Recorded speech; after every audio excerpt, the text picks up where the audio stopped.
رب ذوالجلال کے ببرکت نام سے ابتدا، جو بڑا مہربان ہے، دیکھتی آنکھوں سنتے کانوں کو۔ ریئلٹی آف اسلام چینل کی طرف سے محبتوں بھرا سلام۔ اس ویڈیو میں اصحاب کہف کے واقعہ کی مکمل تفصیل بیان ہوگی۔ حضرت عیسیٰ علیہ السلام کے آسمان پر اٹھا لیے جانے کے بعد عیسائیوں کا حال بے حد خراب اور نہایت ابتر ہو گیا۔ لوگ بت پرستی کرنے لگے اور دوسروں کو بھی بت پرستی پر مجبور کرنے لگے۔ خصوصاً ان کا ایک دقیانوس نامی بادشاہ اس قدر ظالم تھا کہ جو شخص بت پرستی سے انکار کرتا تھا یہ اس کو قتل کر ڈالتا تھا۔ اصحاب کہف جو بادشاہ کے معزز درباری تھے، مگر یہ لوگ صاحب ایمان اور بت پرستی سے انتہائی بیزار تھے۔ دقیانوس کے ظلم و جبر سے پریشان ہو کر یہ لوگ اپنا ایمان بچانے کے لیے اس کے دربار سے بھاگ نکلے اور قریب کے پہاڑ میں ایک غار کے اندر پناہ گزین ہوئے اور سو گئے۔ 300 سال سے زیادہ عرصے تک اسی حال میں سوتے رہے۔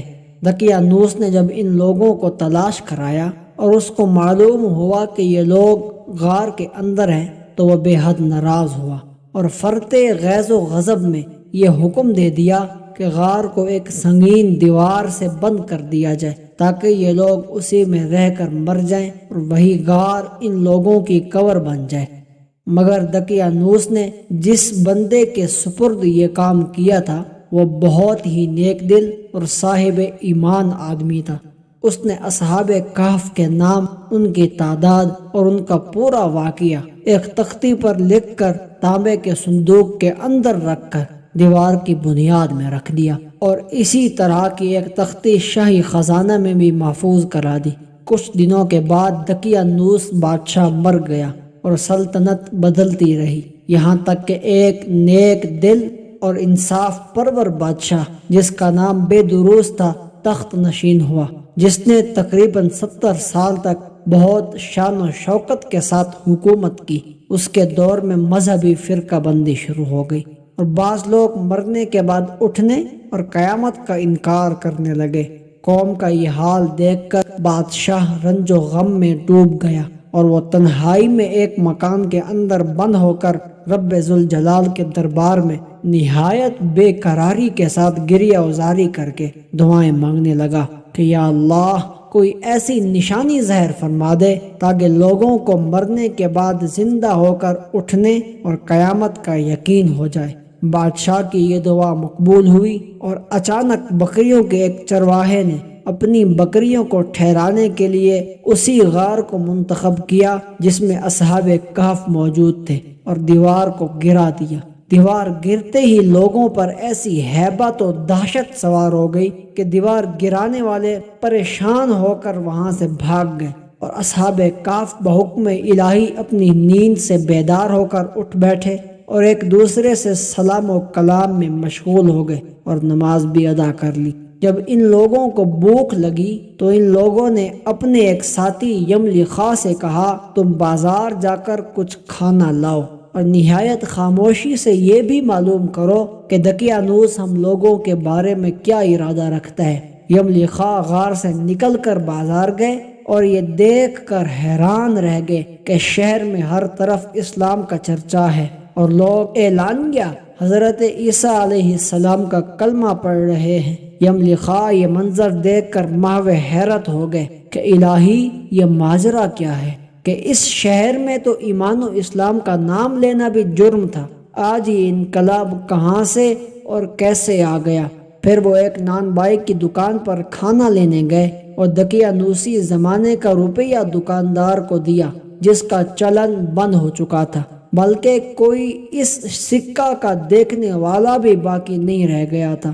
دکاندار کو شبہ ہوا کہ شاید اس بندے کو کوئی پرانا خزانہ مل گیا ہے، چنانچہ دکاندار نے ان کو لوگوں کے سپرد کر دیا اور لوگوں نے ان سے خزانے کے بارے میں پوچھ گچھ شروع کر دی اور کہا بتاؤ یہ خزانہ کہاں سے لائے ہو؟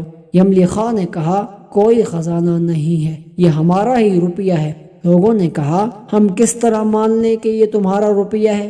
یہ سکہ 300 برس پرانا ہے اور برسوں گزر گئے کہ اس سکے کا چلن بند ہو گیا اور تم ابھی جوان ہو، لہذا صاف صاف بتاؤ تاکہ مسئلہ حل ہو جائے۔ یہ سن کر یملی خان نے کہا تم لوگ یہ بتاؤ کہ دقیانوس بادشاہ کا کیا حال ہے؟ حکام نے کہا آج روئے زمین پر اس نام کا کوئی بادشاہ نہیں ہے، ہاں سینکڑوں برس گزرے کہ اس نام کا ایک بے ایمان بادشاہ گزرا جو بت پرست تھا۔ یملی خان نے کہا ابھی کل ہی تو ہم لوگ اس کے خوف سے اپنے ایمان اور جان کو بچا کر بھاگے تھے۔ میرے ساتھی قریب ہی ایک غار میں موجود ہیں، تم لوگ میرے ساتھ چلو، میں تم لوگوں کو ان سے ملا دوں۔ چنانچہ لوگ کثیر تعداد میں اس غار کے پاس پہنچے۔ اصحاب کہف یملی خان کے انتظار میں تھے۔ جب ان کے واپسی میں دیر ہوئی تو ان لوگوں نے یہ خیال کر لیا کہ شاید یملی خان گرفتار ہو گئے، اور جب غار کے منہ پر بہت سارے لوگوں کا شور و غل ان لوگوں نے سنا تو سمجھ گئے کہ غالباً دقیانوس کی فوج ہماری گرفتاری کے لیے پہنچ چکی ہے۔ تو یہ لوگ نہایت اخلاص کے ساتھ ذکر الہی اور توبہ و استغفار میں مشغول ہو گئے۔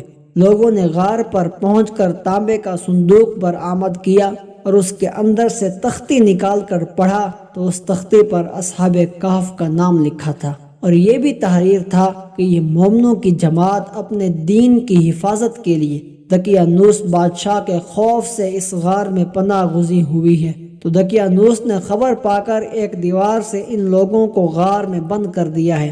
ہم یہ حال اس لیے لکھ رہے ہیں جب کبھی بھی یہ غار کھلے تو لوگ اصحاب کہف کے حال سے مطلع ہو جائیں۔ لوگ تختی کی عبارت پڑھ کر حیران رہ گئے، اور ان لوگوں نے اپنے بادشاہ بےدروس کو اس واقعہ کی اطلاع دی۔